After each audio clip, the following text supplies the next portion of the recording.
Bradley and Hoover have formalized the gang peace movement into even another organization.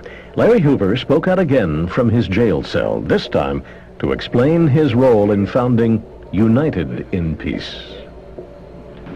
Well, I've been working over the past 2 years to try to redirect the energies of my immediate organization. I was one of the principal components in forging the United Peace organization, designed to stop kids from killing each other. I know what they're doing. I see the mistakes. I've made the mistakes. I'm in position to maybe correct them before they make the same mistakes I made. Mitch Mariano says the government isn't buying Hoover's explanation. They're just like organized crime. And part of an organization called United in Peace, which brought together 12 street organizations in the city of Chicago. I'm also a friend and confidant to someone. His name is Larry Hoover. Traveling from Chicago to Los Angeles with Hoover's wife and son, Gator Bradley promotes Larry Hoover. This rap concert in the summer of 1997 was co-sponsored by Death Row Records. Where did Suge Knight and Larry Hoover's homie, Wallace, Gator Bradley find fake Tupac and his gang of black kids in LA with no rhythm to perform that pitiful excuse for a concert? I've never seen so many black people in one place at one time with absolutely no rhythm. Gator Bradley is best known for his unsuccessful bid in 1995, running for alderman in Chicago as a self-admitted gang enforcer for the Gangster Disciples. Can you imagine Gator Bradley in City Hall? Herc walks in on the mayor. I think Gator have a responsibility to all that mess that he created to clean it up. I think one of the things One thing I do, Mike, is I travel and I speak at most of the institutions in the state. And one thing I say to them is you have a responsibility to come out and help rebuild our community. Now, Gator have not, Mr. Bradley has not given us his word. Yeah, what do you mean he created? He was an enforcer for the gangs. What is an enforcer of a gang? You tell me. You've described yourself as an enforcer. What does that mean? My responsibility was to make sure that people come to meetings when I was gangbanging, okay, as an enforcer, okay? That was my duty, to make sure they come to the meeting. I check the list, see who come to the meeting and who didn't come to the meeting. But what's most important... What the fuck is Gator Bradley talking about? A gang enforcer is responsible for keeping their own members in line with threats or acts of violence and executing acts of violence on non-members on orders from gang leaders. Gang enforcers are nothing like hall monitors in school, helping teachers keep attendance. Until he admits that he was a member of a violent street gang, Gator Bradley sounds like a con man and habitual liar. He has 2 convictions on his record. In 1971, he was placed on 5 years probation for 2 burglaries. In 1974, he pleaded guilty to 2 counts of burglary and armed robbery for holding up a service station at gunpoint for $259 in cash. He served a year in prison and 3 years on work release. According to an article originally published on March 14, 1995, in a news conference to salvage a tainted image, and his campaign for 3rd Ward Alderman, Bradley, was introduced by a 5-year-old boy who happened to be in the neighborhood that morning for a trip to the dentist with his mom. The boy's mother later said she'd never met Bradley before, she barely even had heard of him. But, she said, Bradley seemed sincere, so she agreed to stand with her son among a group of Bradley supporters. To reach the microphones, the boy climbed onto an overturned stew kettle. On a day when Bradley was trying hard to downplay any gang role in his campaign, I am a former gangbanger, he stressed, any help was needed, however tenuous. Bradley declared that the Gangster Disciples and their reputed leader, Larry Hoover, would not control the 3rd Ward should he prevail over incumbent Dorothy Tillman in the April 4th runoff. Larry Hoover does not, and will not, play any role whatsoever when I become the 3rd Ward alderman, he said. Bradley helped himself the most, perhaps, by not straying far from his prepared comments. He's still reeling from an outburst early on March 1st, after it was clear he had forced a runoff with Tillman. Pressed by reporters about his close association to gangs and his own past as a criminal, he said, "I'm a gangster disciple, okay? I'm a gangster disciple that ain't gonna let no more killing happen in this community by nobody." He has since said he was commenting sarcastically. Bradley on Monday skipped over the part of his statement released to reporters that said, "As a matter of absolute, unequivocal fact, I am not a gangster disciple." But after more than 2 years on the public stage as an aldermanic hopeful and self-styled peace activist, Bradley has made it very clear where he stands on gangs, equating them with fraternities, churches, and police departments. He also equates the politicization of gangs to various political movements worldwide, from Nelson Mandela's African National Congress to the Irish Republican Army's Sinn Féin, to the white mobsters who have pulled strings in U.S. presidential races and Chicago's aldermanic contests. On election night, he repeatedly brought up the political influence of mobsters, who not only have turned out to vote, but stolen a few over the years and intimidated the opposition. "Everybody knows the truth about gangs and politics in Chicago," he told WBBM Radio. "So, if it's all right for the Irish to be involved in gangs, it's all right for blacks to be involved in gangs."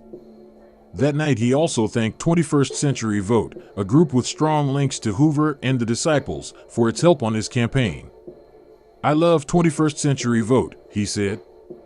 Bradley has left little room for doubt that he considers himself part of the recent movement by Hoover to reinvent the Gangster Disciples as Growth and Development, a community-minded group.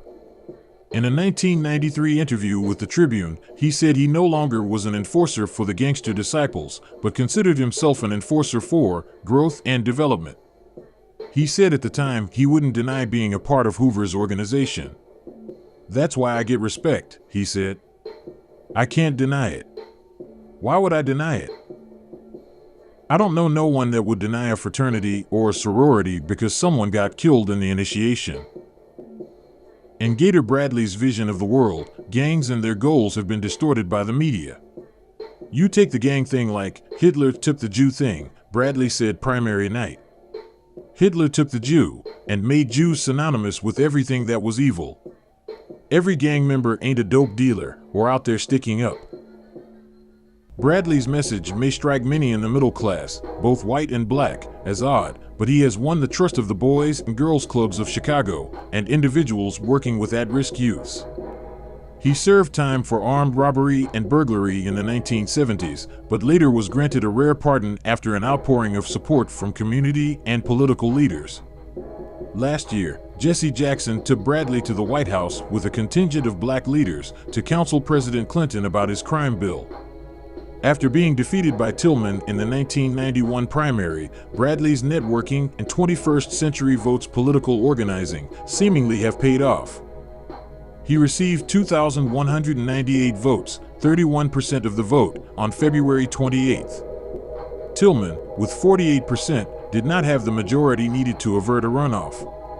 On Monday, Bradley said he had support from across the ward, but a close look at the returns shows he won 2/3 of his votes in a quarter of the ward's precincts that lie in and near the Robert Taylor and Stateway Gardens public housing high-rises.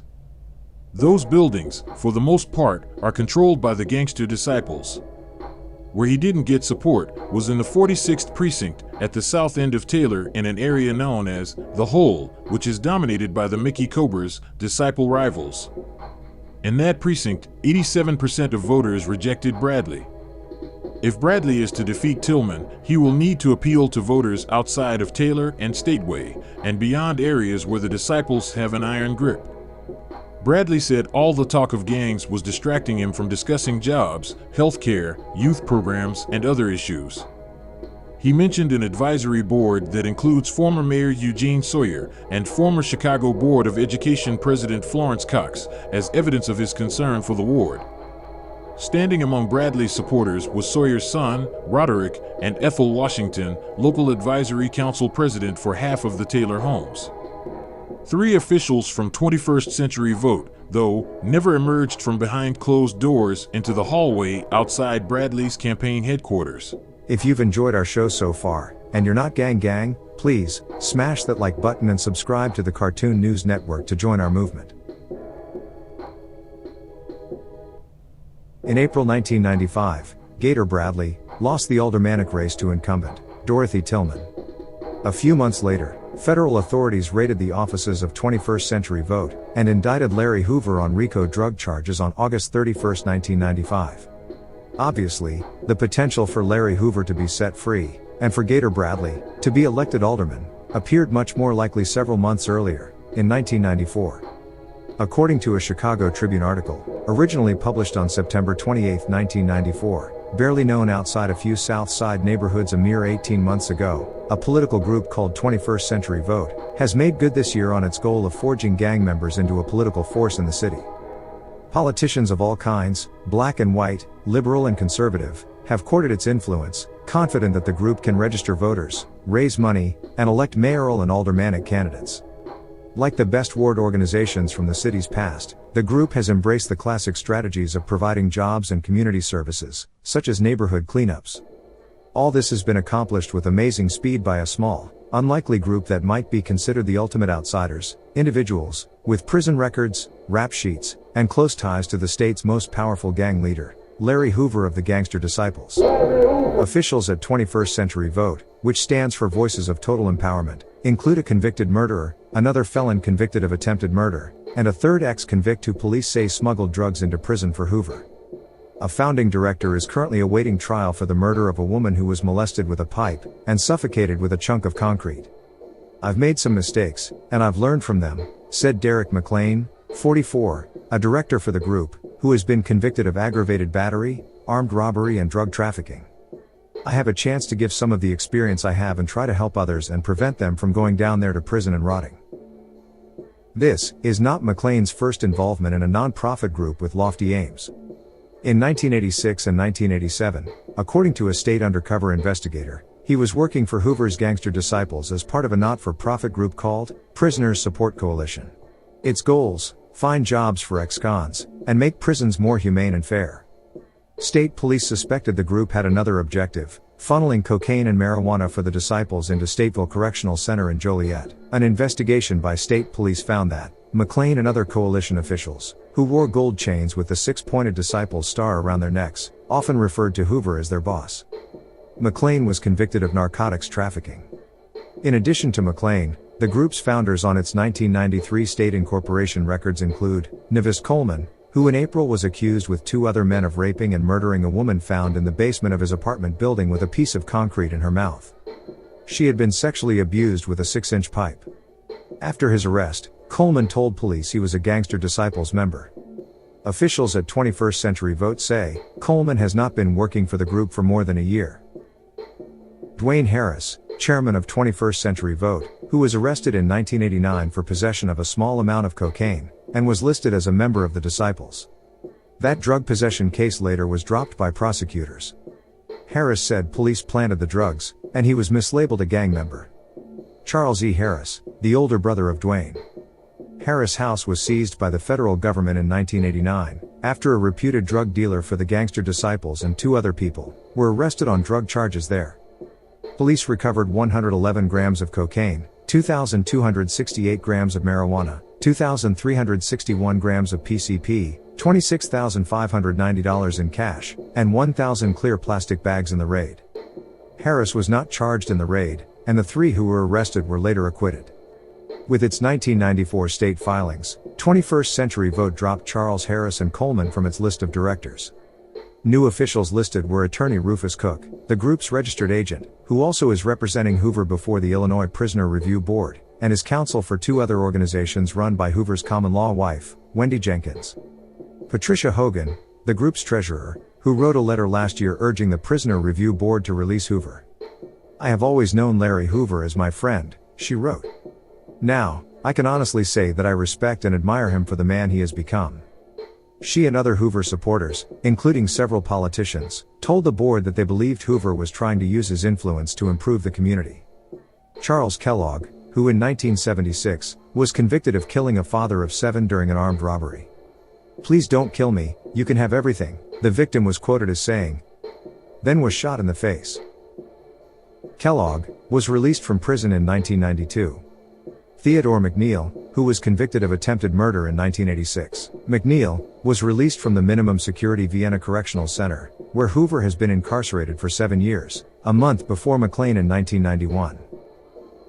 For his part, Gator Bradley was never an elected official, but remains an influential figure in Illinois, as evidenced by pictures with Illinois Governor J.B. Pritzker and Chicago Mayor Brandon Johnson. Herc walks in on the mayor.